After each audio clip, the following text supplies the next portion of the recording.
Good day to all my friends, subscribers, and viewers. So, this is a reblogging, guys. This is 4,800 square meters. It's a titled property at 1,500 pesos per square meter. Located in Lubuk, Bohol, and along the river. So, this is a river front or along the river lot. Along the road, along concrete road, and along the river. So, this is really very nice. So, before guys, it is not yet clean. Now the owner decided to clean so that you can see the proper terrain of the property. So as you can see, all are flat terrain. So the good thing here guys, because even if it is 4,800 square meters, you have still an option to buy 2,000 square meters. Why 2,000? Because this 2,000 has other siblings or different person. So ilang bahin, so that is their share. So that is the share, this 2,000. Then 2,800, it's a different also people will sign. So that is the other share, but they can work together because all in all the 4,800 is one lot, or actually this is two lots. 800 is separate also, one signatory, and that others has the because the 800 square meters guys is holding the front, the river front, then of the other side, then the 2,000 square meters also is holding a big front also of the river. So then the 800 square meters again ay wala na talagang road right of way. Parang nakulong na siya, yung nasa river siya pero wala siyang madaanan. So kaya binibinta nila ng lahat. Tapos kung 2,000, kasi 4,000 4,026 or 4,046 pa yon, the whole title, but the 800 is in front also. So parang nandyan siya sa other side na holding talaga rin ng river. So ito po yung river guys. So klarong-klaro na no ang kuan, ang terrain.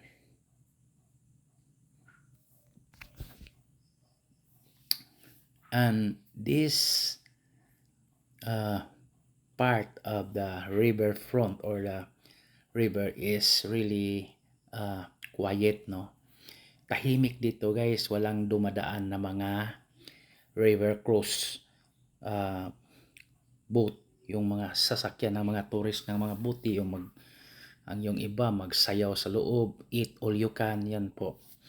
So hindi diyan dumadaan, it's on the other side near to the in front of the church. Yun po, ito ay nasa likuran. Ano ba tawag? Oh, yes, likuran. So may maraming puno ng mga niyog at kahoy, no? So which really good shade. Then in front dito, yun makita niyo Nipahat pension house. Yun po. Yung Nipahat, booking sila dyan guys. Booking yung mga check-in, mga foreigners. Marami dyan, no? Booking na sila. Mag-book sila sa labas. Kasi yun ang uso ngayon, booking na. So tulad dito, if you can have the idea guys, no, you can make this into the same as what the others do. Pwede ka magawa ng resort din or pension house. Yung mga guest mo pwedeng maligo diyan, mag-boating, mag paddle boarding, ano pa, yung yung kayak guys, yung parang dalawang ano ba yan, hindi ko masyadong ma-describe pero mamaya makita natin. So maraming magagawa dito. Yung mga charge nila dyan, yung mga kayak per person is 650. So imagine, it's really a big money na, no? Then the paddle boarding, same din. Depende kung gusto mong ng parang tutor or guide. So iba rin ang bayad. So business talaga ang maganda dito. Pero on the other side, pwede rin magawa ka ng simple house. I-convert mo niya ng Bermuda, no? Bermuda, yung green na ano. Tapos maglagay ka ng i-clean up yung front talaga, yung mga kahoy, yung mga kuan. So Bermuda yung or Carabao grass ba, i-convert mo yan. Doon ka, magpising-pising ka dyan. So may makukuha kayong mga isda din dyan, guys. Dahil naman. So ito po yun. So maganda talaga, no? Just only 1,500. So ito na lang natira na medyo mura. Kasi yung kadalasan dyan, yung sa kabila, yung kahiliran ng nipahat pension ay ano talaga guys, mahal ang presyuhan doon. Nasa 4,500 pesos per square meter. So ito po yung ang contact number ko, messenger at ang email. So mag-email lang kayo sa akin kung gusto nyo. Actually guys, bukas may tumitingin din dito, no? Although we have already a conversation, no? Parang kukunin nila yung 2,000 pero hindi pa ito final guys kasi mag-ano pa sila kung na clean up ba talaga yung lote. So ngayon kitang-kita na nila. So hintayin natin kung ano, pero kung sakali close deal talaga yung 2,000, meron pa naman tayong 2,800. So yun po. Yan po ang maganda sa property natin dito kasi pang ano talaga, pang tourist destination. So kung sino yung gusto mag-business, ito. Mas maganda to dito guys. Lalo na kung ma-develop mo na. So magbisita lang tayo, just contact me, no? And please don't forget to subscribe our YouTube channel guys, no? So maganda talaga ang location natin. At ito na lang ang pinaka huli banda rito at malaki. So better you buy the whole kung hindi pa mabayaran yung 2,000. So bilhin mo yan lahat. So parang may mali dito, no? I has option to buy or 2,000. Okay. So ito po ang tama guys, buyer has option to buy a portion of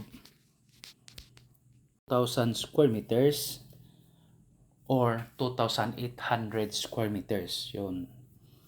So if you have properties for sale, just submit ito. So kailangan pwede masubmit po kung wala kayong, kung nandyan kayo sa malayo. So i-ano naman lang, i-forward mo yung video at i-upload natin dito sa YouTube kasi marami namang viewers. At saka i-forward mo rin yung papilis para may business ako. Para hindi tayo mahiya sa mga tao. Walang papilis. Ito kitang-kita. May papilis na tayo dito guys. Nandyan na pong papilis natin. So kumpleto na yan. May ano rin. May papers na rin yan galing sa municipal. At saka sa DENR. So may ano po yan. May certification from DENR na yan. Na EAND. Alienable and disposable. So since it is already a title, no, kinuhaan pa rin natin ang EAND certificate, meaning it's really buildable area. So yan po ang maganda, no? Maganda po yung river o ilog. So pwede tayong maliligo sa at i-ano mo yan, i-convert into resort or depende sa iyong gusto. Nagbabay na ako, no? So, yan po, ito po yung sinasabi nating kayak, no? Kayak, yung pinukusan natin. Yan po, kayak. K-E-Y-A-K. Kayak. Yan po, maganda talaga ang river, no? River. So, nagkayak mga foreigners yan, guys. 650 pesos per person, no? Enjoy sila dyan. Oh, may nagkayak pa, oh. Mga foreigner kasi wala talagang ano dyan, walang alon-alon dyan kasi walang dumadaan masyadong mga boating, mga boat. May mga parang nagpakyaw din yung sumasakay ng ganito, guys, ito pong paddle boarding. Yan po, mga foreigners po yan. Tapos may isang tourist guide. So, tatlo sila dyan. Ito po yan. Yun, same price pa rin yung ano. Yan. So, that is the paddle boarding. So, tinuruan sila ng guide, no, yung nakaitim. Yung dalawa, usap-usap sila, simple lang. So, it's really a very nice, no, place for relaxation. So, again, Lubok is a tourism town. So, maganda, marami mga tourist talaga dyan. At marami na mga foreigners dyan. Halo-halo lang mga lahi. So, see? At meron ding parang sumasakay ng bangka na parang ano ba yan, tinatawag na nagbabayad rin yan, guys, no? Island hopping. Pero hindi yan island, no? So, river hopping. So, ito po yung ang parking area ng mga sasakyan, ng mga boat, no? Yan po. Maganda yon po. Ready na yan. Yun, nakaalis na. Yon. So, 1,000 pesos per person yan. Unlimited, eat all you can na. Okay? For inquiries, just contact me and please subscribe our YouTube channel. So, ganyan po ang mangyayari, no? Yan po ang river cruise. See? Kitang-kita mo ang river cruise talaga yan. Marami nga mga tourist, locals and foreigners. Sabi ng kaibigan ko, dumadami talaga ang mga tourist diyan pumupunta sa kanila. Okay.